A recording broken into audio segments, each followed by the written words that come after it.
Hi, I'm Pastor Mike. Welcome to my study.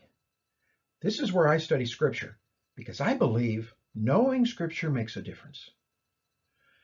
And if you'd like to know how, this is the channel for you. Have you ever wondered about the traditions in our culture? Just think about a few. Super Bowl commercials. How much value do they really have? Presidential turkey pardons. Is that really good use of federal funds? What about Black Friday shopping sprees? Personally, I'm just going to tell you, any day that starts with the word black, I'm staying home. And in the first century, they had traditions too. We know about some of them. They gave alms. Frequently, people prayed in public. And there was the tradition among the Jews called fasting, where they would give up normal daily routines like eating and cosmetics and personal care in order to get God's attention. Now, these demonstrated how spiritual a person was, but sometimes they weren't used totally sincerely. Some people were more interested in being impressive. Some of us also participate in our traditions just to be impressive. We watch the big game so we won't be left out of the Monday morning quarterbacking. We follow politics in order to criticize and not contribute.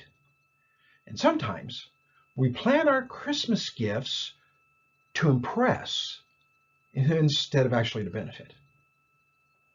And Jesus talks about this in Matthew chapter 6, the first half of Matthew chapter 6, verses 1 through 18. He talks about how those people would participate in traditions to impress. And he also talked about when it might actually be helpful. And by understanding this passage this way, it becomes scripture that makes a difference. Jesus explains this by discussing three different Jewish traditions. First, he talks about giving, almsgiving, giving to the poor. And he talks about sounding trumpets, which is something that some Jews would do when they were walking down the street. They would actually hire trumpeters to follow them so that when they gave to the poor, they could sound the trumpet and everybody would look at the noise. He says to us not to do it that way. He says to us to do it as if our left hand doesn't know what our right hand is doing. That's an illustration of saying doing it so that we're the only one who knows what we're doing.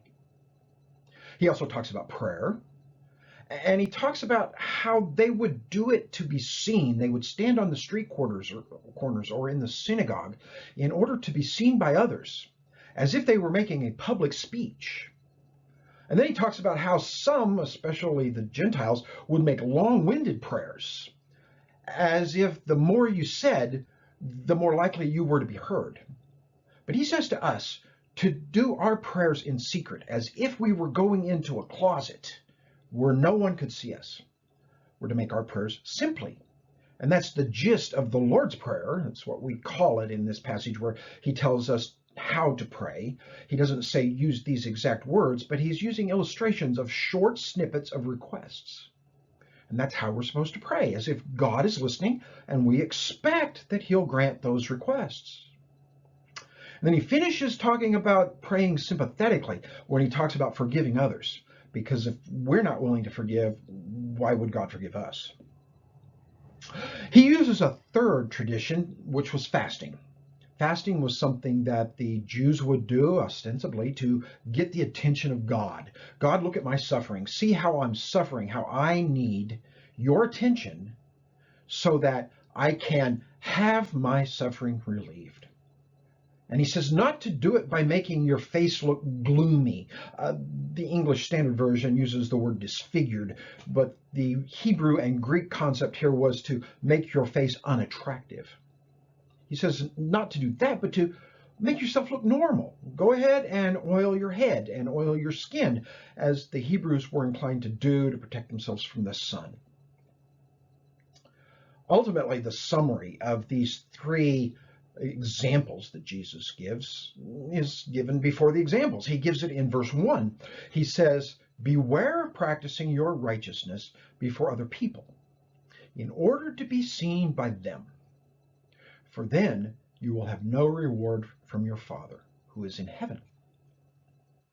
In other words, when we do our religious traditions, our spiritual activity, our disciplines, some people call them, we are to do it as if God is the only one watching, and as if God is the only one whose attention we desire.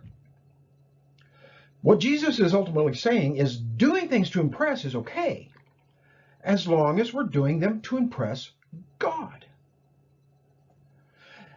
And this makes a difference if we move from people-pleasing to God-pleasing. And a helpful starting point might be to ask yourself, would I do this, whatever this is, if no one noticed? That will bring acknowledgement and reward from God instead of from people, which should be the reward we're looking for to start with. So remember, when no one realizes that you've been giving and you haven't been recognized, when you've been praying for years for the church and her people and no one said thank you, when you've sacrificed time, money, comfort, and sometimes even food for the work of Christ, and you never heard if it affected a single person, take heart. God will not overlook. He sees what you do in secret, and he will reward you.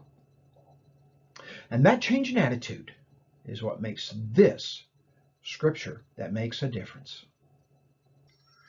This video is adapted from the Messages of Sunrise Fellowship, where we believe scripture makes a difference. If you like this content and would like more, click the subscribe button on our YouTube page and click the bell so that you can get notified when I post new material. And when you share this material on your favorite social media, you help get the difference-making scripture to others. I've included relevant links below. If you live anywhere near Enid, Oklahoma, we'd love to meet you. Our location is on our Facebook page. And I hope you'll come back again and hear more scripture that makes a difference.